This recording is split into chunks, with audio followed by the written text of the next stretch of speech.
ועכשיו ברצינות בוא נדבר רגע. כן, אני מדברת בעברית, כי מסתבר שלאנשים קשה להבין אותי. לא, אני לא רוצה כוס תה. רגע, אבל זה מספיק ברור או שאני צריכה מתורגמה כתוביות או משהו, לא יודעת?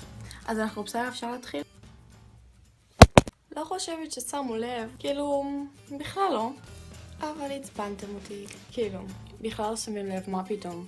אז ככה, רופאים יקרים, מלכי מוח יקרים שסיימו את לימודיהם באוניברסיטת פייסבוק. מי אתם? סליחה, מי אתם חושבים שאתם? שתחליטו מי צריך ריטלין ומי לא. אני לא יודעת אם שמעתם על זה. כאילו, אם למדו אתכם בתואר שלכם בפייסבוק, שיש דבר כזה שקוראים לו ADHD. מוכר? קצת?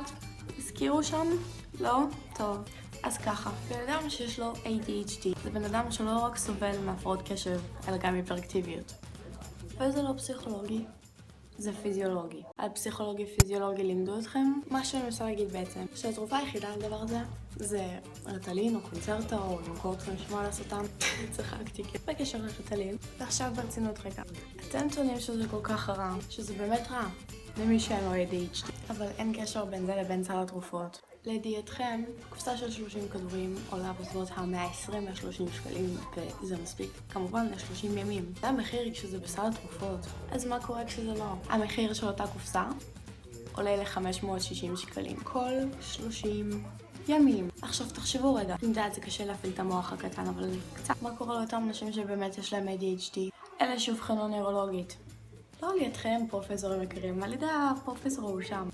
דפקתם אותם. אותי ואת כל השאר.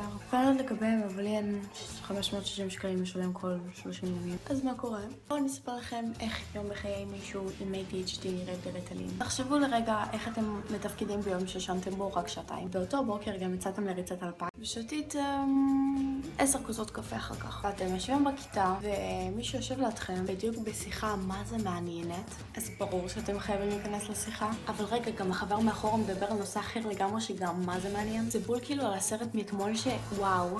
אבל רגע, מה עם הרגל? פה היא לא נוחה לי, פה גם לא. פה היא באמת... מה עם הידיים? שיט, המורה שאלה שאלה, מה היא דיברה בכלל? איך הם הגיעו ל4? וזה כמובן חוזרים הביתה. פותחים את הספר. ועוד אחד.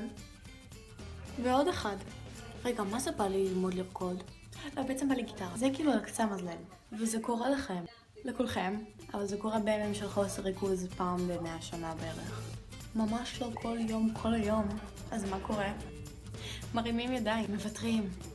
וואלה. צריך להוציא את הריטלין מחוץ לסל התרופות, כי הוא מעודד חיים נורמליים. לימודים, השכלה גבוהה, להשתלב בחברה, להקפיד על עבודה מסודרת. כל כך נורא. השטן ממש. אז אבל זה כל כך רע שאפילו צריך להוציא את זה מחוץ לחוק. רק אל תבואו לבכות כשהילדים שלכם מפרשים מבית ספר, או מכל עבודה שתהיה להם בחיים. כי מה לעשות, ריטלין זה השטן. אז פרופסורים יקרים, אני באמת לא יודעת בכמה קניתם את התואר שלכם, אבל תעשו לי טובה קטנה. קטנה אני מבטיחה. לאבא. פעם הבאה לפני שאתם יוצאים בהצהרות לגבי משהו שאתם לא מבינים בו. תבדקו קצת. תקראו, תשאלו. אני בטוחה שתמצאו דרך. רק תפסיקו להרוס לאנשים את החיים על הדרך. כי מי יודע מה יקרה אם זה שר יקרא את הכתבה שלכם ויחשוב שאתם צודקים. אתם זכיתם, אתם התפרסמתם, אבל מה עם כל האנשים שהרסתם להם את החיים? עדיין שווה את זה? אז בואו לכוח. זזתי ללמוד צלילה או משהו. ביי!